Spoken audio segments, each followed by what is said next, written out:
విలక్షణమైన నటనకి పరిపూర్ణమైనటువంటి రూపం కోట శ్రీనివాసరావు గారు. మహానటుడు, ఒక లెజెండరీ క్యారెక్టర్ యాక్టర్. మా ఇద్దరి నట ప్రస్థానం కూడా ఒకే సినిమాతో ప్రారంభమైంది. అది ప్రాణం ఖరీదు.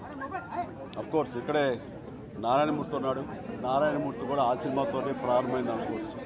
సో సుదీర్ఘమైనటువంటి ఈ నట ప్రస్థానంలో మా అనుబంధం వెనవేస్తుంది. అంతా ఇంత కాదు.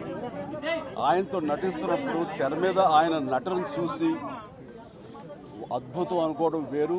వ్యక్తిగతంగా 1-to-1 కూర్చున్నప్పుడు ఆయన చేసే చమత్కారాలు కానీ, చెప్పే జోకులు కానీ అవి ఆద్యంతో చాలా ఉత్సాహపరుస్తుంది. అంతే షూటింగ్ ఉందంటే కనుక ఇవాళ కోట శ్రీనివాసరావు గారు ఉన్నారు, ఇవాళ చాలా హుషారుగా బాగుంటుందని ఉత్సాహంతో వెళ్ళేవాళ్ళం.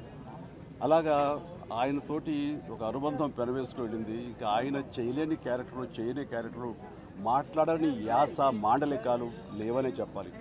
అంతగా పరిపూర్ణమైనటువంటి నటన. నాటక రంగం నుంచి వచ్చి సినిమా రంగంలో తనకంటూ ప్రత్యేకమైన స్థానం ఏర్పరచినటువంటి గొప్ప నటుడు. ఆయనతోటి నాకు ఎన్నో సినిమాల అనుబంధం ఉంది. ప్రతి సినిమా ఒక్కొక్క అద్భుతమైనటువంటి నాకు ప్రత్యేకం. అండ్ అలాంటి మా కోట శ్రీనివాసరావు గారు ఈ రోజున లేరు అనుకోవటం అనేది నిజంగా చాలా తీరని లోటు.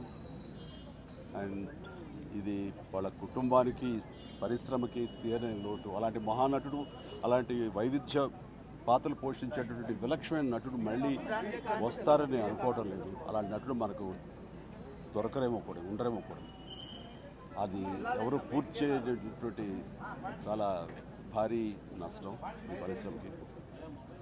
వారి ఆత్మనికి శాంతి చేకూరాలని ఆ భగవంతుడిని ప్రార్థిస్తూ, వారి కుటుంబ సభ్యులకి, ప్రతి ఒక్కరికి నా ప్రగాఢ సానుభూతిని తెలియజేస్తున్నాను.